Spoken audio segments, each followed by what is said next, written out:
This is Including You, the new series from Lead at Any Level. Including You features stories from chief diversity officers and other executives who are creating inclusive cultures in their organizations. Our goal is to show what's working in companies just like yours, to give you the tools you need to keep pushing for progress in your own workplace. We want to create belonging and opportunity for everyone, including you. And now here's your host, Amy C. Waninger.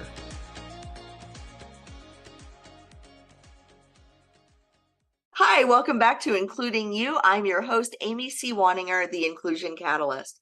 My guest today is Kristen Shanley. She's the Director and Head of Diversity, Equity, and Inclusion of Cerberus Capital Management, a global leader in alternative investing with approximately $60 billion in assets. Cerberus Capital Management employs about 1,000 people across 20 offices globally. Kristen, welcome to the show. Thanks for having me. I'm happy to be here. I am so excited to talk to you because money is what makes everything possible. And if we're talking about investing differently, we're talking about changing the way the world works. And so this is an exciting conversation. I'm curious, why is inclusion such an important focus at Cerberus? Oh, I love this question.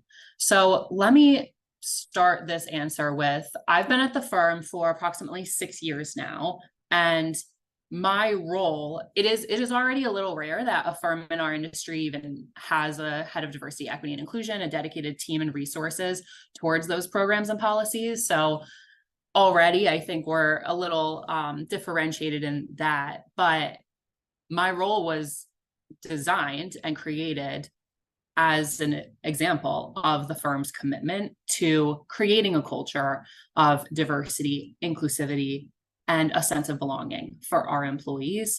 And that's what I've been focused on since I first came here. And that stretches across things all the way from our employee benefit programs and how we are helping new parents go on leave and return from leave, and the types of very generous benefits that we offer for working parents, all the way to affinity groups and women's networking opportunities, and how we are upskilling our employees for real growth opportunities, to recruitment, and how I partner with our talent acquisition team and the types of people that we bring into the firm to continue to foster a diversity of thought workforce. So I can dive into a lot of directions here of specific examples of how the firm really does have this commitment to building a culture of inclusivity. And I think it does start internally. Like, you could create a diverse workforce. There's a lot of buzz the last few years around companies hiring for more diverse employees. But if you don't look internally to focus on what you are doing to create a culture where employees feel this sense of belonging, where they feel included, that they feel there's a space for them, they matter, their voice matters, then it doesn't really matter who you hire, because they won't stay or they won't have opportunities to grow. And so the end goal of what you're really trying to do, which is, for us, we're an alternative asset management firm. We are in the business of making money, and we know all the stats and the reasons in the business case for diversity and how diverse teams are more successful. But again, if you aren't doing things to keep those diverse teams and grow those diverse teams, you aren't going to make more money. So it really all ties together when you work at a firm like Cerberus as to how you need to really take your strategy in this 360 approach and focus on inclusivity at the forefront. It makes sense. And it sounds like you've got an internal focus for employee retention, but also an internal focus for innovation and kind of building your market share as well. So there's a two-pronged rationale for doing this work internally. What would you say is one of the things that Cerberus is doing that's moving the needle for you in terms of inclusion and belonging in your organization? One of the things, it's hard to pick just one, but if I were to give you one example off the bat right now, I would say it is something about, there is like this special thing within the culture and employees at Cerberus where the idea of getting involved, giving back, being a leader in your community, helping others is not just something that exists at the top. It really is top to bottom and bottom up. And so you see employees at every single level, all across our organization, getting really heavily involved in these meaningful partnerships that we build with nonprofit organizations, the schools that we work with, organizational partners. And so just one example of that is Lee Milstein's our global head of real estate. He's also chairman of our diversity and inclusion advisory committee.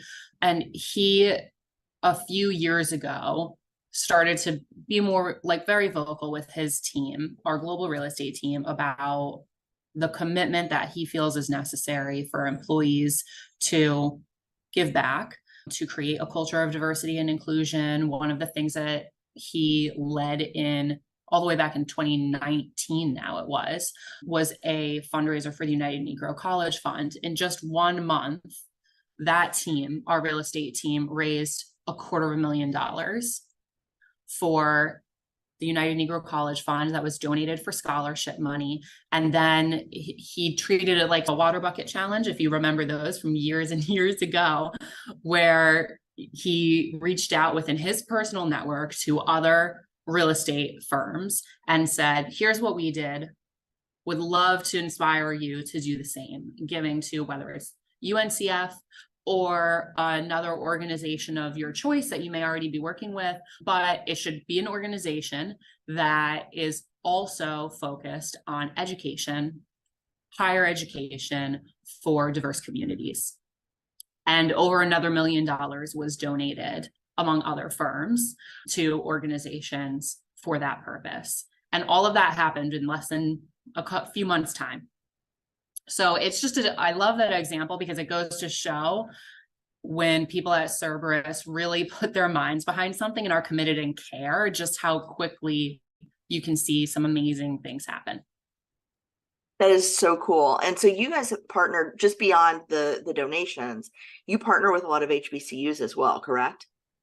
We do partner with HBCUs, yes. One of my favorite partnerships is with Florida A&M University, which is a public HBCU. It's actually the #1 public HBCU in the country. And public HBCUs don't always get the same focus on them as their private HBCU counterparts, where like our names that really everybody recognizes, and where you see a lot of companies really actively going in and recruiting, and there's heavy competition there for getting candidates. But at a public HBCU, you don't see that quite the same. Florida A&M University, though, is an incredible school. The leadership at that school is so dedicated to the students.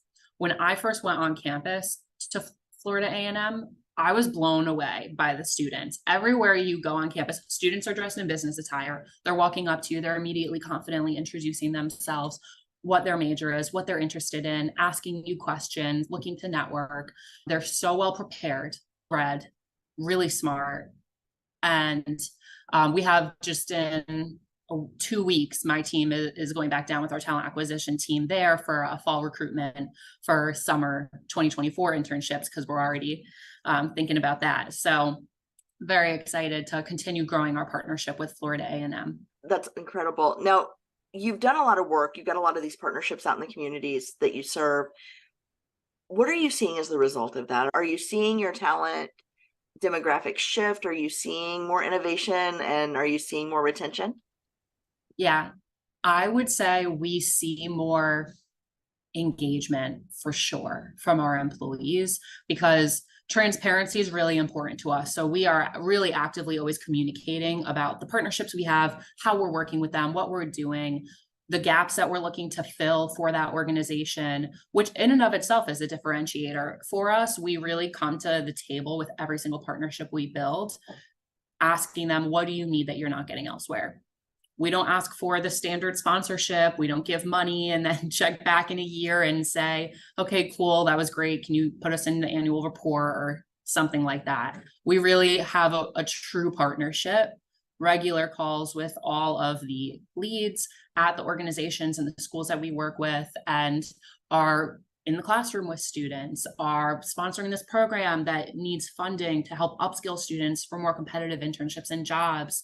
And we take a very bespoke approach to doing that, which of course takes more time and energy and resources, but you see the impact with the students and the schools. And our partnerships are consistently coming to us saying that how unique that is, that they don't get that elsewhere. And it helps us to build this amazing trust with them really quickly, where we become their first call when they need support with something, when they need someone to come in the classroom with students.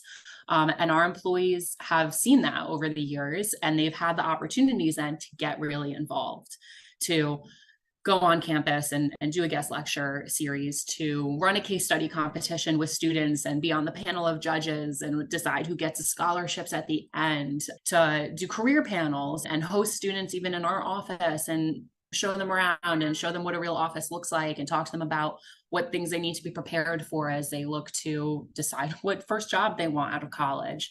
And we work with students like in all phases of the student life cycle, which I think is really important as well, is that we work with organizations like a Go Project, where students start as young as pre-K all the way up to college age. And that's really intentional, because a lot of the time when people only focus on maybe where you get an immediate return from an internship out of a college level, you're getting such a small subset of the population because too many students get missed. If you want to talk about investing in diverse communities, think about all of the students who aren't invested in early enough and get missed. And so that's really important to us as we build partnerships as well. And I think the employees have continued to hear our message about that and then see us walk the talk. And so as we continue to also hire more diverse employees, they're quickly getting involved in affinity groups and volunteer opportunities and asking us proactively where they can give back. And that's been really cool to see. And it makes my job easier too, because then I don't have to pull teeth getting people to help with stuff they really want to. Now, I think this notion of bringing people in who are willing to pay it forward in their communities or in other communities or in communities that are struggling, even if they haven't personally struggled in the past, that's how we build a more sustainable workforce. There's labor shortages in every sector of our economy right now. But if you're investing in 4-year-olds and helping them stay in school when they're 16, 17, 18 years old, helping them go to college when they're 18, 19 years old, helping them graduate, stay in college and then graduate and then have a jobs pipeline. Now you're talking about something that's sustainable, not for a year or two, but for a generation or more. Exactly. Right? Exactly. That makes a huge difference. Kristen, I'm curious, with all the success that you're having, what's next for you at Cerberus? What's next is to keep working. The work is never done. It's a long journey. I think it is important to celebrate successes along the way, absolutely, but to also have really front of mind, and this goes back to transparency, what it still needs to be worked on. We've seen some amazing growth in terms of women is one example at Cerberus, women moving into mid to senior levels of leadership and hiring, and that's been amazing. And that information is in our annual report as well. But to continue to grow that is of top priority for me. It's one of the reasons I launched Women at Cerberus, for example. I want to keep offering opportunities. Our industry is really underrepresented for women overall. And so it's a personal passion of mine to continue to not only increase the amount of women that we see in this industry, but set them up for success and teach them different skills and make them feel more confident, and set up mentorship opportunities and executive coaching, different leadership workshops, and also just creating a really amazing community where maybe you don't work with someone, they're in another part of the firm, but to have those relationships with women across the organization that can support and help and build each other up, I think is so important. So continuing to focus on programs like that and continuing to get feedback from our employees. That's always been really important to me. Is I think about our strategy and the programs and policies we put in place as co-created with our employees. We are constantly asking for feedback from employees in a myriad of ways to get as candid and honest of feedback as possible, both while they are at the firm, when they're newly coming in, or when they're exiting. And that feedback comes sometimes directly to my team, to the HR team, or even to external surveys or organizations that we bring in to collect that feedback. And so continuing to do that so that our employees really continue to stay engaged, because the things that we're investing in and building on are things that they are directly asking for and want to see. I think that's brilliant. If you want to know what people want, you need to ask. And I think not enough organizations do that. They assume, and that doesn't get you very far. Kristen, I want to thank you so much for sharing with me and with my audience all of the amazing work that you're doing in building partnerships and investing in education and in changing the landscape for financial services and investing. I think it's wonderful. Thank you so much for having me. It's been great chatting today. Thank you. If you've enjoyed this episode, follow Lead at Any Level on LinkedIn and YouTube. Then join us for Including You video simulcast every Thursday at noon Eastern. Including You can also be enjoyed each week as part of the Living Corporate audio podcast series, available on all major podcast platforms. Learn more at living-corporate.com. Including You is brought to you in part by Lead at Any Level, a boutique training and consulting firm improving employee engagement and retention for companies that promote from within. Lead at Any Level.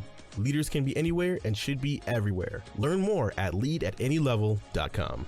Lead at Any Level and its logo are registered trademarks of Lead at Any Level LLC. The views and opinions of guests on our show do not necessarily reflect the positions of Lead at Any Level, Living Corporate, or the sponsors of Including You. That's it for this week's episode of Including You. If you enjoyed this episode, be sure to like and subscribe wherever you get your podcasts. And don't forget to leave us a review or a comment to help others find us as well. Be sure to join me next week when my guest will be Thomas Harris from the University